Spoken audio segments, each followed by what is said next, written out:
Bien, anoche hablamos sobre cuando el guerrero se cansa, ¿verdad? Y ahora en la introducción de esta enseñanza nos podríamos quedar aquí hablando de casos particulares. Solo voy a poner el ejemplo o la ilustración general de saber que los grandes equipos, y esto ya está siendo tomado por otros equipos de fútbol, pero tienen una dinámica que comúnmente se llama cantera.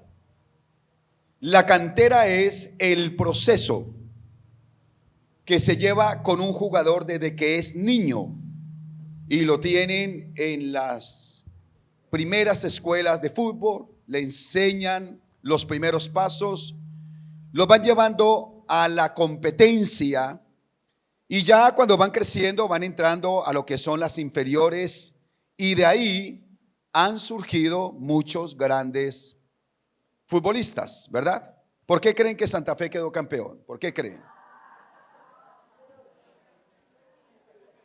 Por la cantera. Pero ese ejercicio nos deja a nosotros un ejemplo de cómo uno tiene que visionar la formación de las nuevas generaciones y de ver la importancia de vivir los procesos correctos. Y eso dará esperanza que si en un equipo de fútbol encontramos grandes jugadores que aún desde niños han estado en ese proceso, cuánto más vamos a ver grandes siervos de Dios que viven procesos dentro de la iglesia y que lo formaremos hoy y el día de mañana serán tremendos instrumentos en las manos de nuestro Señor Jesucristo. Alguien que diga amén a eso. Vamos a ir a la palabra del Señor y vamos a tomar un texto que está en segundo libro de Samuel, capítulo 21. ¿Cuál fue el texto de ayer? No lo escuché. No segunda. También fue el segundo libro de Samuel, capítulo 21 también. Segundo libro de Samuel, capítulo 21, versículos 15 al 21. Vamos a ver qué nos quiere decir Dios en este texto que abordamos ayer y que hoy podemos desglosarlo de una manera más profunda. La palabra fuente inagotable. Y el Espíritu Santo me guió a tratar este tema en este mismo texto bíblico.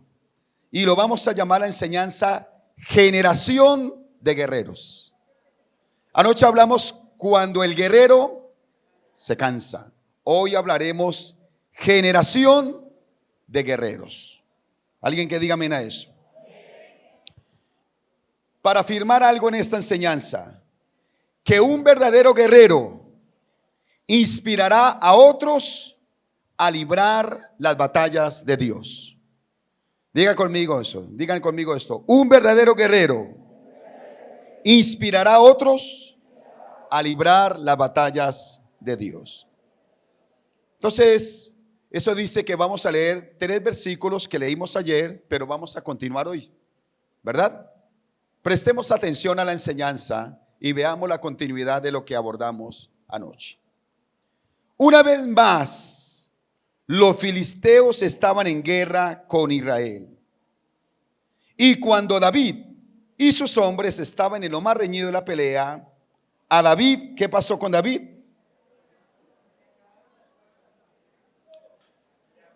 ¿Están cansados hoy? ¿Están cansados? ¿Están conmigo en la enseñanza? ¿Qué pasó con David? Eso. A David se le acabaron las fuerzas y quedó exhausto. Isbi-Benob era un descendiente de los gigantes.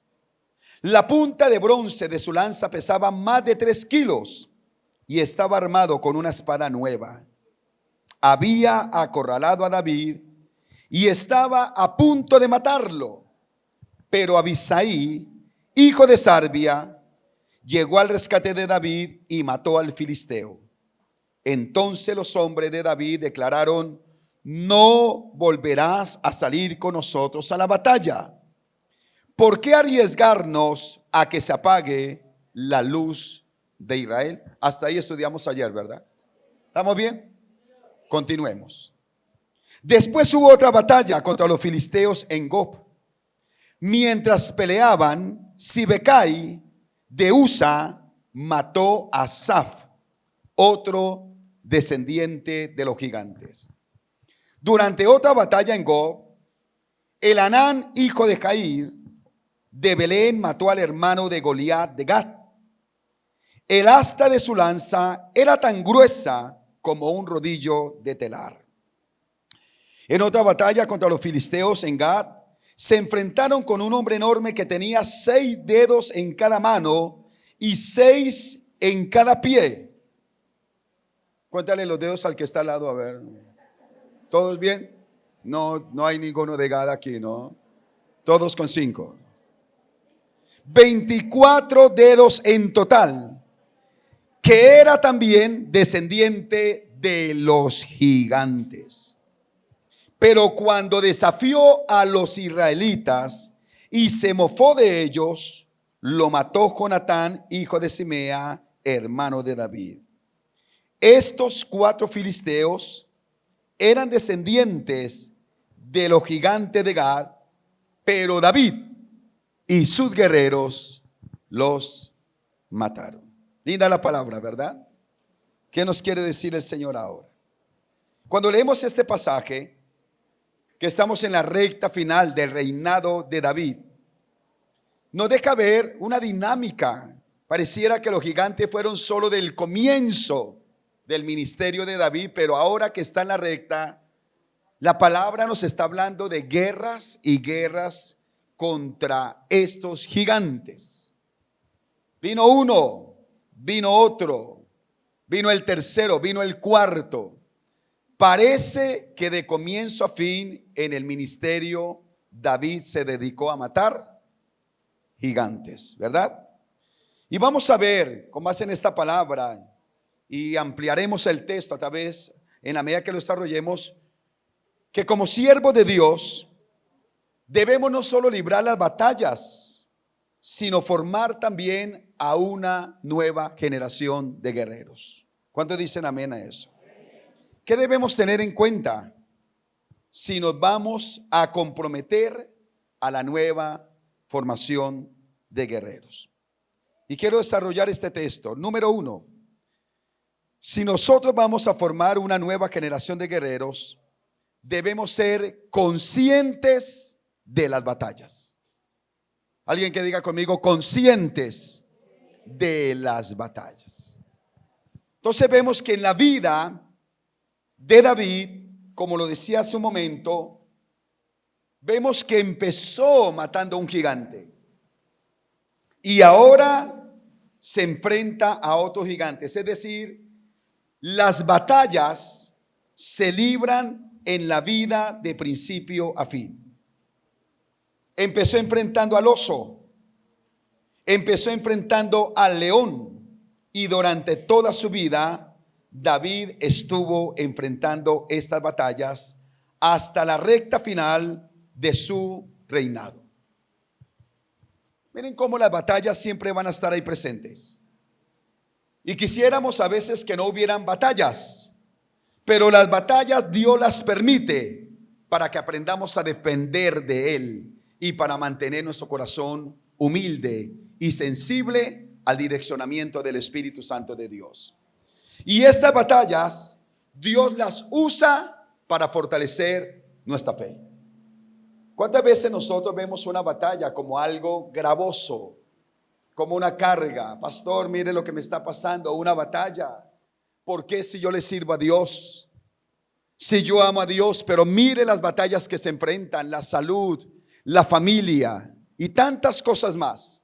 Pero Dios usa las batallas para fortalecer nuestra fe. En otras palabras, una vida sin batallas está propensa al adormecimiento y a la comodidad espiritual. Dámelo un poquito más de ganancia aquí como lo tenías ahora, porfa, para que no me desgaste. Dije que una vida sin batallas es propensa al adormecimiento y a la comodidad espiritual. En cada batalla tenemos la oportunidad de conocer otra faceta de la gloria de Dios. ¿Cuántos dicen amén a eso? Y lo podríamos ver de manera sencilla, cómo estas batallas quedaron plasmadas en los salmos que David escribió. Y podíamos mirar, por ejemplo, una batalla ante la rebelión de Absalón, su propio hijo. Es ahí donde escribe el Salmo capítulo 3, versículo del 1 al 5. Y está diciendo: oh Señor, tengo tantos enemigos.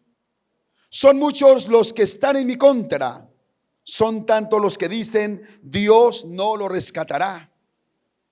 Pero tú, oh Señor, eres un escudo que me rodea. Eres mi gloria, el que sostiene mi cabeza en alto. Clamé al Señor y Él me respondió del monte santo. Me acosté y dormí, pero me desperté a salvo porque el Señor me cuidaba. ¿Cuándo escribió ese salmo? Cuando estaba en guerra con Absalón, en medio de la crisis con Absalón, pero también frente a Saúl. Y tenemos muchos salmos, por ejemplo, el Salmo 56.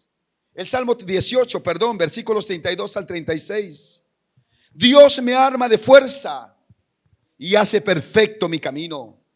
Me hace andar tan seguro como un ciervo para que pueda pararme en las alturas de las montañas.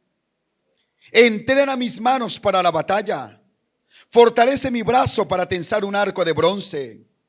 Me ha dado tu escudo de victoria, tu mano derecha me sostiene, tu ayuda me ha engrandecido, has trazado un camino ancho para mis pies a fin de evitar que resbalen. ¿Cuándo escribió eso?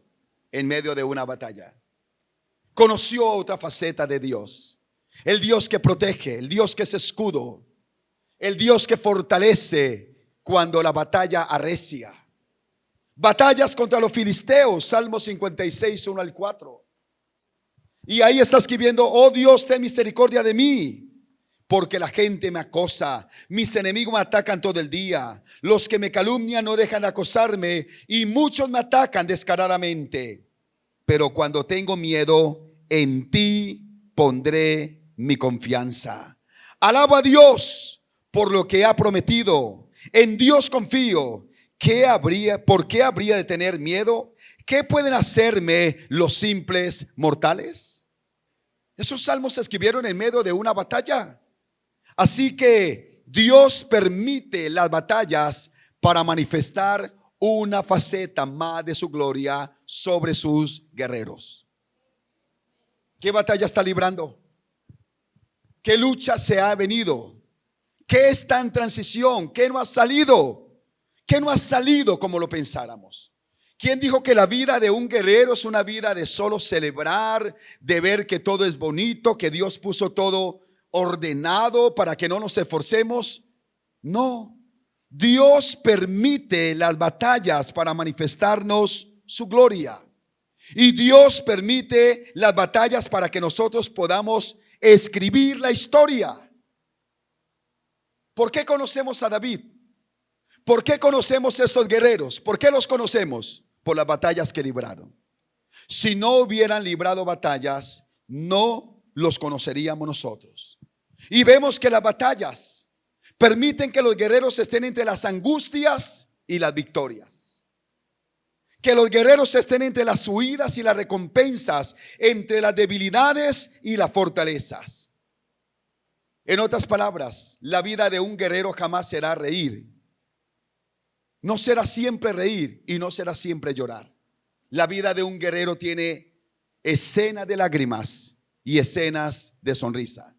Pero eso da carácter, eso nos forma, eso nos madura y eso hace que el guerrero esté mejor preparado para la siguiente batalla. Digamos amén a eso. He compartido en algún momento esto cuando uno habla, y si uno pudiera decir en su vida, a veces nosotros hablamos, si pudiéramos quitar una parte de nuestra vida, si pudiéramos quitar unos años, ¿cuál es el momento más difícil de nuestra vida que si lo pudiéramos quitar, lo quitaríamos? Piensa en tu vida, si pudieras quitar unos años, si pudieras quitar una escena de dolor, ¿qué escena de tu vida quitaría? ¿Qué quitarías? ¿Qué quitarías? ¿Qué años? El año 2000, el año 2001, cuando hubo un fallecimiento, cuando hubo una prueba, cuando hubo una crisis. Por supuesto que no los podemos quitar, pero como una expresión para hablar de aquellos momentos difíciles, ¿qué años quitaríamos? Y si a mí me preguntaran eso, yo no dudaría volver y decir del año 1999 al 2003. No dudaría en quitarlo de mi vida. Los años más crudos, los más amargos, los que jamás quisiera volver a repetir en mi vida. Pero si me preguntaran a mí, ¿en qué años de tu vida has visto más la gloria de Dios? Oiga, entre el año 1999 y el año 2003.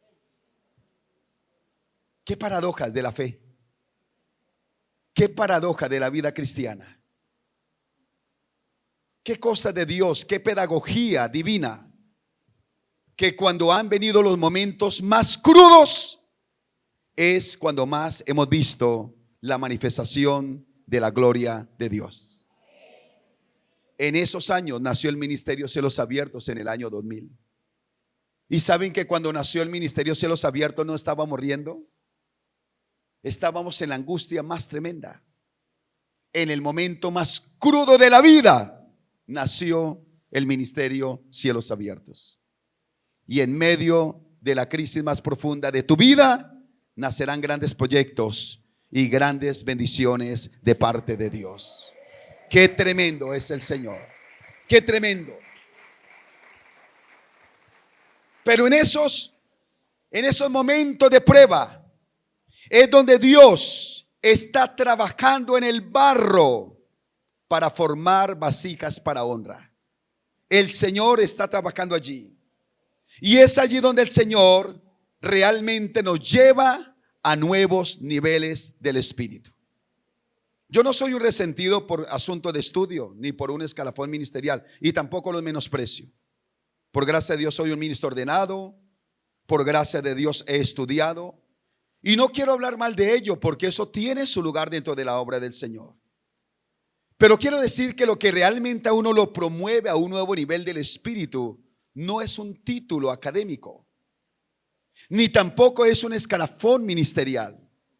Lo que a uno lo promueve a otro nivel del Espíritu es haber vivido el proceso de Dios. Es cuando la visitación de Dios viene, cuando hemos permitido que la mano del alfarero esté en nosotros y trabaje en nuestra vida.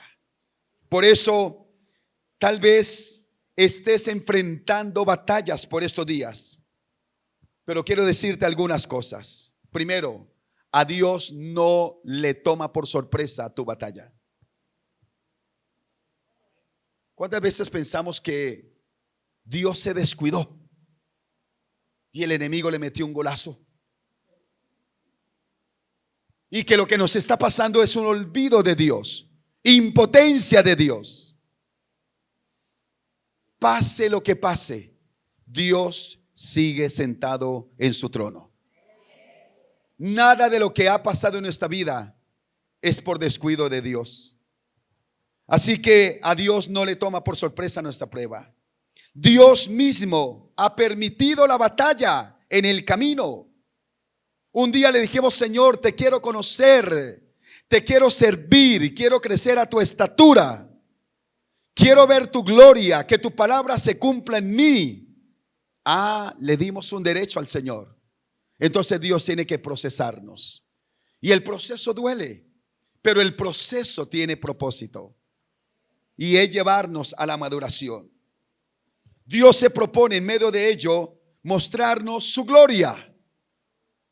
Y estaba estudiando el texto y me pareció interesante. Porque esos gigantes siempre nacieron de una tierra llamada Gat. Y cuando uno mira en el original, la palabra Gat significa prensa de uvas.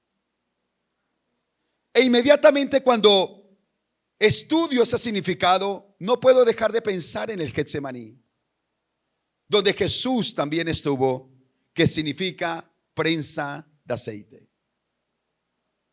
Y cuando nosotros sabemos el proceso de la uva y del aceite, sabemos que el fruto tiene que ser ¿qué? Triturado, pisado, procesado, machacado. Tiene que pasar por ahí hasta que salga toda su esencia, todo su jugo, aún su aroma. Nada más alguna vez tuvimos la oportunidad, precisamente en uno de los viajes que hablaba nuestro pastor Humberto Fajardo, en cualquier lugar pasamos por un cultivo de olivos. Y es impresionante que el ambiente está lleno del olor del olivo. Está lleno del olor del olivo. Cuánto más cuando se prensa, cuando pasa por el proceso. Aquí fue la prensa de uva. Gad, esa tierra de donde salían los gigantes. Pero recordemos que de la uva sale el vino también. Y es símbolo de regocijo, de celebración. Y aún ahí está representada la sangre de Cristo Jesús de Nazaret. Qué interesante. No puede haber fiesta, celebración, si no hay prensa de uvas. Pero cuando vemos el Getsemaní, no hay unción, sino hay prensa de aceite, del olivo. Para decirnos que para celebrar, para ir a un nuevo nivel de unción, siempre se necesitarán los procesos. Siempre se necesitarán esos procesos. Así que necesitamos nosotros pensar para nosotros mismos. Para la formación de las nuevas generaciones, necesitamos prepararlas para enfrentar batallas. ¿Cuál es el calificativo que se le está dando a las nuevas generaciones? ¿Generación de qué? Generación de cristal. Para decir que es una generación ¿qué? Débil, frágil. Que es una generación no capacitada para enfrentar los desafíos. Y creo que desde nuestra orilla como padres debemos revisar la tarea que estamos haciendo. Porque quizás no que ahora todo sea imperfecto y antes fuera perfecto todo. Pero creo que antes había una línea y un pensamiento de formar a los hijos desde el carácter. Hoy los estamos formando desde el sentimiento. Se formaba para asumir responsabilidades. Hoy se forma para evitar dolores. Y esa forma, o esa formación, perdón, está haciendo que nosotros contribuyamos. ¿Y cómo debemos preparar a las nuevas generaciones para enfrentar batallas? Sin pretender decir que uno es perfecto, ni hacer sentir mal a alguien, pero hemos recordado la historia de Susan Wesley, la mamá de Jonathan, de Juan Wesley, de Carlos Wesley, y cómo esta mujer formó 18 hijos. Y dice que en la casa de los Wesley no hubo un grito, y todas las semanas sacaba tiempo para hablar con cada uno de ellos y los formó desde el carácter. Su esposo tenía que salir, tenía que trabajar. Pero cuando venía contribuía a través de estar con los hijos, a través de su ejemplo de la oración. Y formaron generaciones de ¿qué? De carácter. Hoy hay mamás desesperadas con un solo hijo. No saben cómo levantar un solo hijo. Se estresan, se le está cayendo el pelo a la mamá. Le salieron canas. El papá se lo lanza a la mamá y la mamá al papá. A ver quién puede hacerlo. Pero mire cómo debemos formar las nuevas generaciones para enfrentar las batallas. ¿Formando qué? Formando desde el carácter. Formando espíritu valiente y esforzado como lo fue el de Gedeón. Dándoles las armas que ellos necesitan para enfrentar las batallas. Y lanzándolos al campo de batalla. ¿Lanzándolos a dónde? Al campo de batalla. Así que necesitamos ser conscientes de las batallas. Y los padres no debemos trabajar para evitarle las batallas a los hijos. Debemos capacitarlos para que enfrenten sus propias batallas. Digamos amén a eso. Y esto tiene aplicación en la vida espiritual, en el ministerio. Cómo debemos formar las nuevas generaciones para que con carácter enfrenten también las batallas. Pero número 2, debemos nosotros, para formar esas nuevas generaciones, esas generaciones de guerreros, debemos ser contundentes con los gigantes. Digamos contundentes con los gigantes. Miren lo interesante. Los enemigos que se enfrentaron aquí tenían un perfil particular. A lo largo de la historia de Israel, Israel enfrentó muchos enemigos, pero fue la generación de David la que enfrentó los gigantes. De tal manera que David, si bien es cierto, y vamos a verlo más adelante lo que hizo Josué, pero de alguna manera David abre la puerta a la escuela de guerreros. Abre una puerta a la escuela de guerreros. Y vemos cómo los gigantes están ahí. Y estos 4 gigantes que estuvieron en la recta final de la vida de David tenían nombres particulares. 4 gigantes. El primero de ellos era el gigante Isbi-Benob, que intentó matar a David. Y su nombre significa acto de traición. ¿Cómo se llama? Se llama acto de traición. Un gigante. El acto de traición. Y tendríamos aquí aplicaciones. ¿Cómo debemos saber que la vida no es fácil? Que la vida tiene traiciones, que la vida tiene dolor. Pero ese gigante hay que derribarlo. ¿El acto de qué? El acto de traición. Para decir que un guerrero de Dios es un guerrero leal. Digamos leal. Es un guerrero leal. Es un guerrero firme. Pero mire cómo hay un acto de traición. El segundo guerrero es Saf, que dice arrebatar con violencia. Y tiene eco en el Nuevo Testamento. Satanás no vino sino para robar, matar y destruir. O sea que ese gigante quiere arrebatar lo que Dios nos ha entregado. La integridad, la paz, la bendición, la salud, la familia, el llamado. Satanás quiere a través de ese gigante arrebatar lo que Dios nos ha entregado. El tercer gigante, Goliat, Geteo. Y la palabra Goliat significa desnudar, desterrar. Mire lo interesante. ¿Quiere qué? Quiere desterrar. Y lo podríamos mirar de muchas maneras. ¿Qué tal si pensamos en ese término cuando estamos haciendo la tarea ministerial? ¿Qué quiere el maligno? ¿Qué quiere el maligno? Que el reino de los cielos no se establezca donde nosotros estamos. Y nos quiere decir que es más fuerte la cantina. Nos quiere decir que es más fuerte el centro de espiritismo. Nos quiere decir que otros pueden avanzar y que nosotros no podemos avanzar. Quiere desnudar, quiere desterrar. Pero yo proclamo que la obra de Dios se establecerá donde el Señor nos ha puesto, con señales, milagros y prodigios mediante el poderoso nombre de Cristo Jesús de Nazaret. Denles aplauso, dale aplauso al Señor.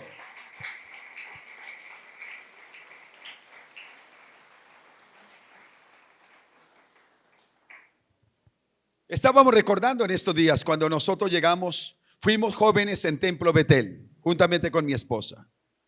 Y cuando éramos jóvenes de Templo Betel, habían muchas familias que asistían a la iglesia del barrio. Íbamos a Ciudad Jardín, del barrio San Antonio, de Ciudad Berna, del Restrepo. Y habían muchas familias de la iglesia.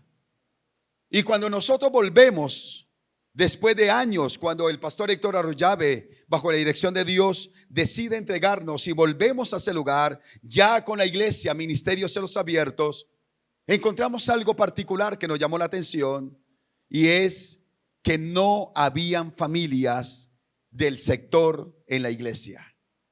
Entonces Dios nos dio discernimiento y eso lo hablamos mucho con la pastora Liliana que está por ahí. Y hablamos con la pastora Liliana. ¿Dónde está la pastora Liliana? Hablamos con ella. Pastora Liliana.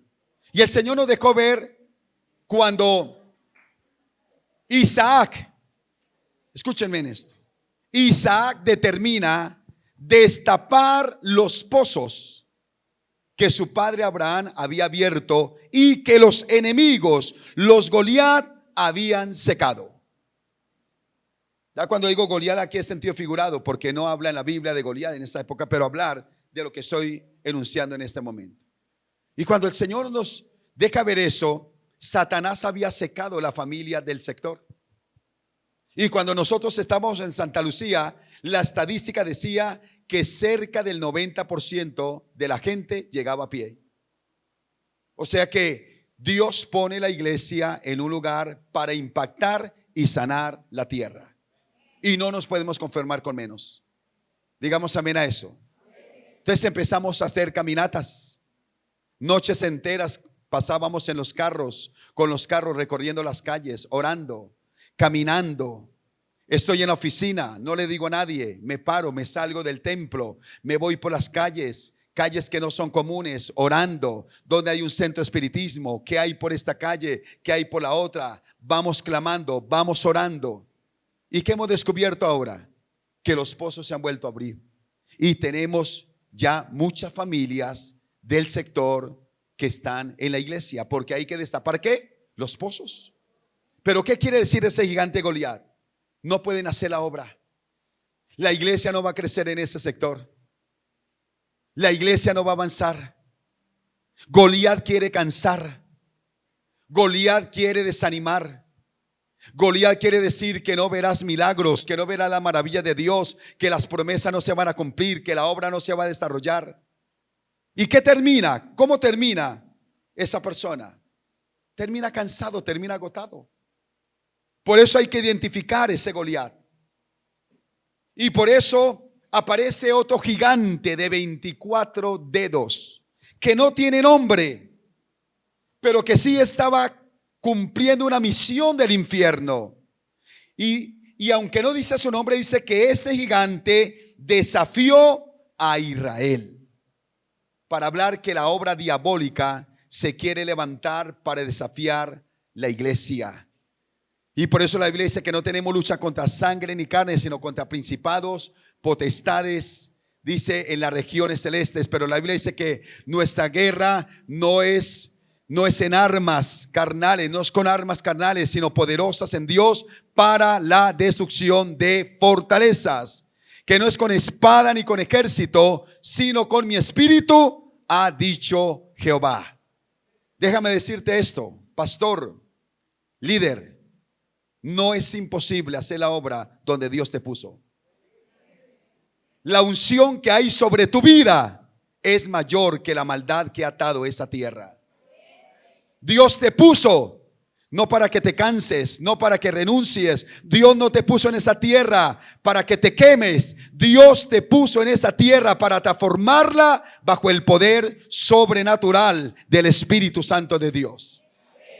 Y lo que Él te ha encargado, sea un grupo vida, sea una pastoral, sea un eje, sea una iglesia, eso no se va a secar, eso va a ser fructífero, porque tu vida y el ministerio que Dios te ha dado está bajo la unción del Espíritu Santo de Dios. Recíbelo y de ese encuentro tienes que salir a ver la gloria de Dios donde el Señor te ha sembrado. Así que no permitas que la obra del gigante en tu vida sea más fuerte que la unción de Dios. No podemos quedarnos en esto. Por eso debemos saber que los gigantes no son una excusa. Di conmigo, los gigantes no son una excusa. Fue en la época de David donde más gigantes se presentaron. Fue en la época de David. Pero qué interesante que a esta época se le llama la época dorada del reino de Israel. Cuando más gigantes hubo, es cuando Israel ha logrado su punto de gloria mayor. Qué interesante eso, ¿verdad? Cuando más gigantes hubo. Así que David no dijo que no podían hacerlo por los gigantes. ¿Por qué no crece la obra? ¿Por qué no hemos ido a otro nivel, pastor? Es que el lugar, la calle, los recursos, la gente, ¿será que eso es excusa? Pregunto, ¿será que eso es excusa? Pastor, los recursos, pastores, que no tenemos un lugar propio. Empezamos en un apartamento, pasamos por un salón comunal, la recorrimos. No estamos hablando de algo que no conozcamos. Y se presentaron gigantes. Estuvimos a punto de renunciar, pero siempre comprendimos que mayor es el que está en nosotros que el que está en el mundo. Y Dios no te llamó al ministerio para fracasar. Dios no llama a nadie para fracasar. Dios nos llama para que veamos su gloria y para que extendamos su reino con poder en el nombre de Jesús. David libró, escúchame esto, David libró de 8 a 9 batallas contra los filisteos y en todas salió victorioso. Así que, ¿cuál es nuestra meta? Nuestra meta es matar nuestros propios gigantes. ¿Cuál es nuestra meta? Matar nuestros primeros gigantes. Mira esto. El primer gigante logró paralizar todo un ejército. ¿A quién paralizó? Todo un ejército por 40 días los tuvo paralizados. Y Satanás usa la misma estrategia. Levanta gigantes para paralizar personas, paralizar familias y paralizar ministerios. Y el lenguaje nuestro puede estar alimentando. ¿Qué hacía el ejército de Saúl en esos 40 días? ¿Qué hacía? Todos los días salían, ¿y de quién hablaban? ¿Del gigante? Oh, mira la estatura, pero mira el arma. ¿Quién podrá? Si se han dado cuenta de esa espada, se han dado cuenta de su rostro. Y todo el día estaban temblando porque se fijaban en el gigante. Se estaban fijando en el gigante. No quiero ser duro, pero yo escucho a muchos hablando más del gigante. Hablan del gigante, el gigante de la economía, el gigante del lugar, el gigante de los impedimentos. Y cuando nos quedamos mirando el gigante, el corazón se llena de temor y las fuerzas se van. ¿Cuál fue la clave de David? Que David no se quedó mirando el gigante. Tú vienes contra mí con espada, lanza y jabalina, mas yo vengo contra ti en el nombre de Jehová de los ejércitos, el Dios de los escuadrones, al que tú provocaste. Mientras todo un ejército miraba a un solo gigante, un muchacho miraba a Dios. Tenemos que volver, no para quedarnos observando los gigantes de donde estamos, sino para ver al Dios que nos ha rescatado y nos ha llamado y que hará con nosotros señal para bien donde nos ha puesto. Y amén a eso en el nombre de Jesús. En otras palabras, David comprendió que el gigante que no se mata termina intimidando la fe.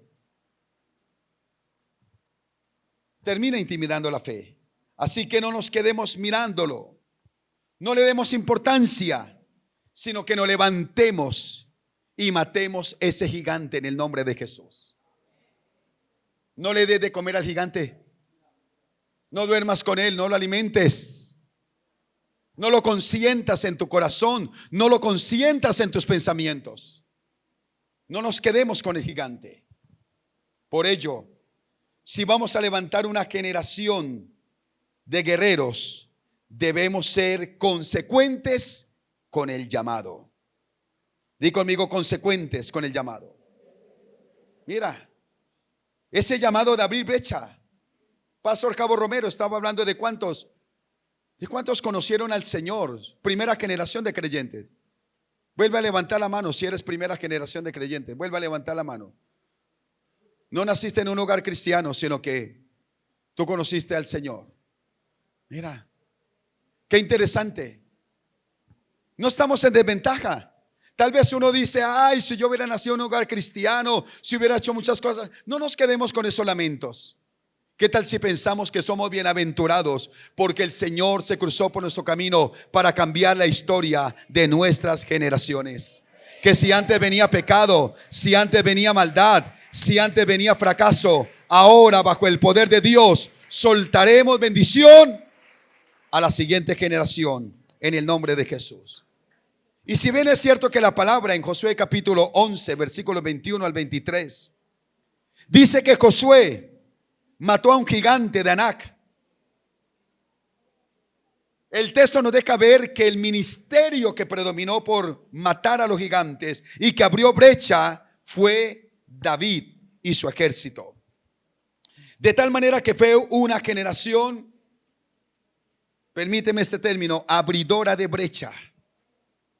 David inspiró, escúchame esto, David inspiró a todo un ejército paralizado. Escúchame la unción que Dios ha puesto sobre tu vida. Escúchame esto. Hay gente paralizada a nuestro alrededor. Escúchame esto. En esa ciudad, en ese barrio, en ese grupo vida, en ese municipio, hay gente paralizada por el pecado, por la derrota. Pero ¿sabes por qué Dios te levantó como un guerrero? Para motivar, para inspirar a aquellas personas que están paralizadas por el pecado, por la derrota y por las experiencias dolorosas de la vida. Yo puedo motivar a otro. ¿Será que tú puedes motivar a otro? Yo soy plenamente seguro que de tus lomos van a salir nuevos creyentes, nuevos siervos, saldrán pastores. Dios te va a usar y en la historia de tu vida habrán familias restauradas, habrán vidas transformadas, habrán nuevas obras, habrán misioneros, habrán pastores, porque tú abres brecha para bendición de otros. Saúl nunca le enseñó a su ejército a matar gigantes. ¿Saben por qué? Porque Saúl nunca lo hizo. Yo no puedo inspirar a otro en algo que no hago. No puedo inspirar a alguien en lo que no hago. Saúl estaba ahí mandando ese ejército. Vayan a ver quién mata. Le doy un premio. Le doy un premio. Ante la cobardía ofreció premios. Ante su temor ofreció premios a ver quién iba. Y ninguno salía al ruedo. Pero como Dios había preparado el corazón de David, matando al oso y al león. Y cuando ve ese gigante, todos sabemos que David no se quedó mirando al gigante. Él dijo, ¿qué le darán al que mate el gigante? Porque cada vez que matamos un gigante, hay botín de lo alto. Hay recompensa del cielo para el que mata a un gigante. Por eso Dios te puso allá. Yo sé que tú llegaste a este encuentro, algunos llegaron a este encuentro mirando gigantes, pero volverán bajo la unción de Dios para matar el gigante en el nombre de Cristo Jesús de Nazaret. Dígame a eso. Así que no podemos enseñar a otros a matar gigantes cuando nosotros mismos no lo hemos hecho. Pero como lo vamos a hacer, inspiraremos a los demás. Mira lo tremendo. Anoche vimos que uno de sus guerreros fue el que ayudó a David. Pero vemos que David le enseñó a la siguiente generación a matar gigantes. Él no dijo, la unción es solo mía.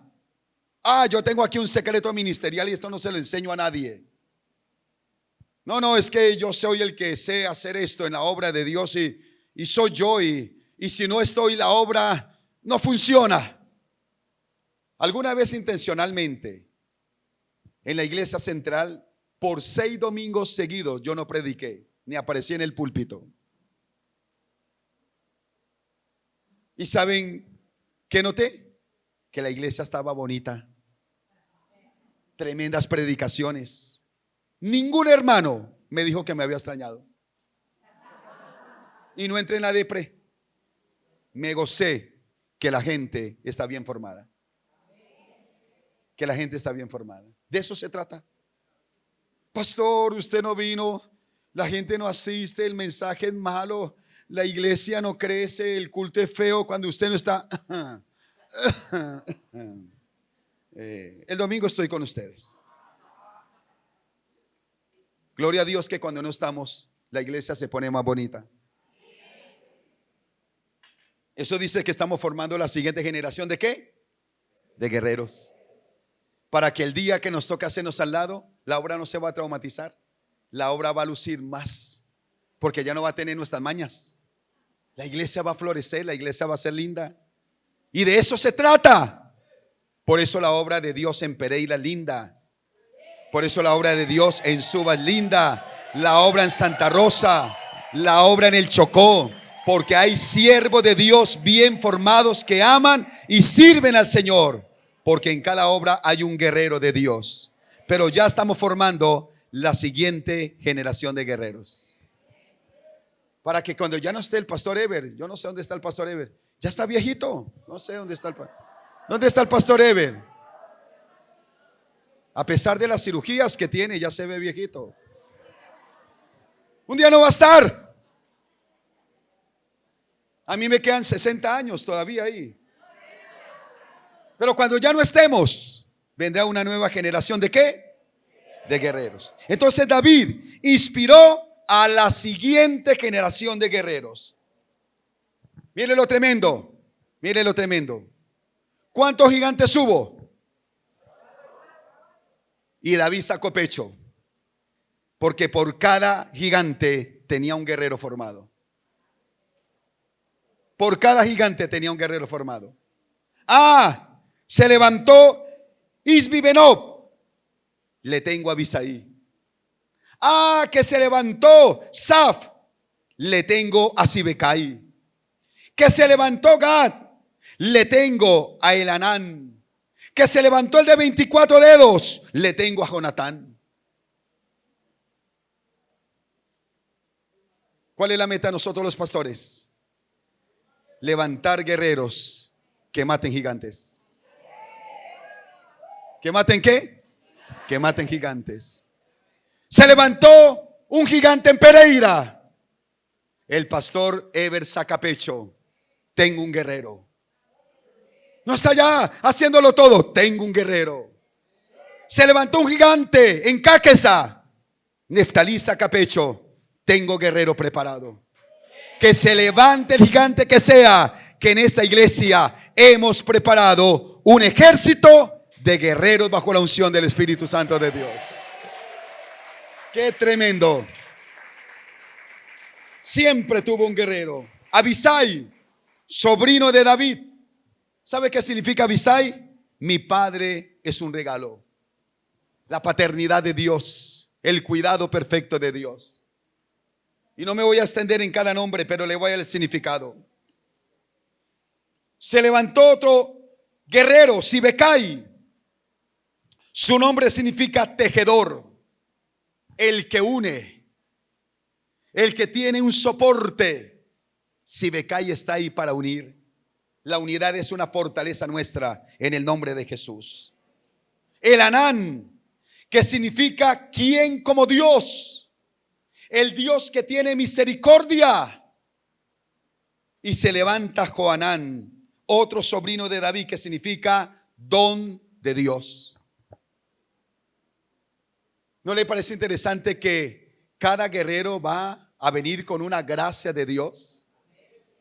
Cada guerrero va a ser un instrumento en la mano del Señor para mostrar la grandeza del poder de Dios.